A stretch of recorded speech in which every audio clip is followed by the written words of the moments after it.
Let's take a look at some of the differences between standard number 2 heating oil and Bioheat.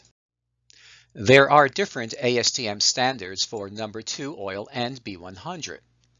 B100 has fewer BTUs per gallon than number 2 oil, and a B20 blend contains approximately 1.8% less BTUs than number 2 oil. The flash point of a fuel is the maximum temperature at which the fuel can be safely stored and handled without a serious fire hazard. The flash point of number 2 oil ranges from 100 degrees to 180 degrees Fahrenheit, whereas the flash point of B100 ranges from 200 degrees to 338 degrees Fahrenheit. Cloud point is the temperature at which wax crystals begin to form in the fuel. These crystals can restrict fuel flow by clogging filters and strainers.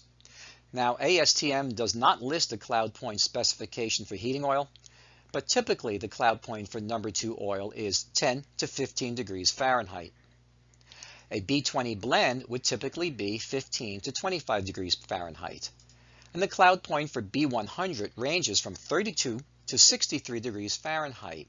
The actual cloud point for biodiesel can vary depending on the feedstock.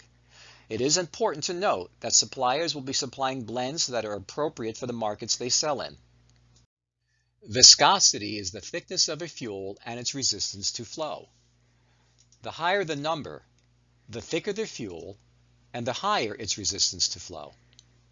The viscosity of B20 is essentially the same as number 2 oil. Straight number 2 oil contains no oxygen. B100 contains 11% oxygen by weight. What this oxygen means for the consumer and the service technician will be covered in detail later in this presentation.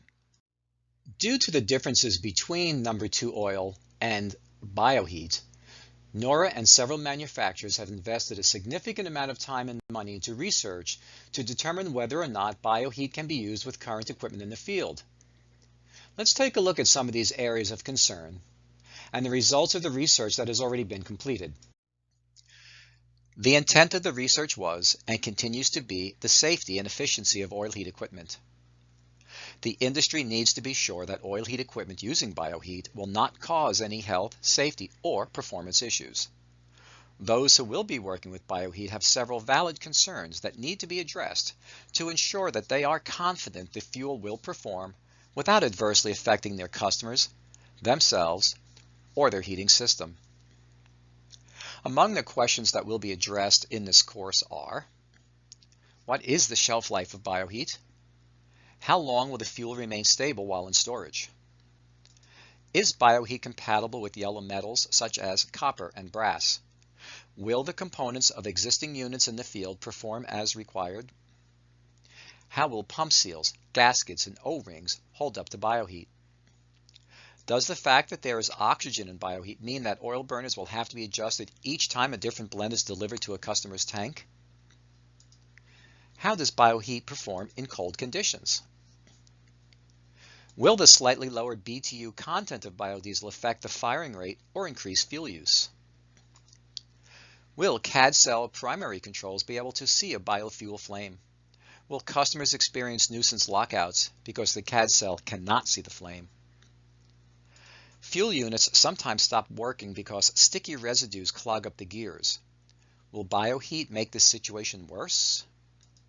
And will burners be able to properly atomize a higher viscosity fuel? Will appliances require more frequent maintenance because of poor atomization?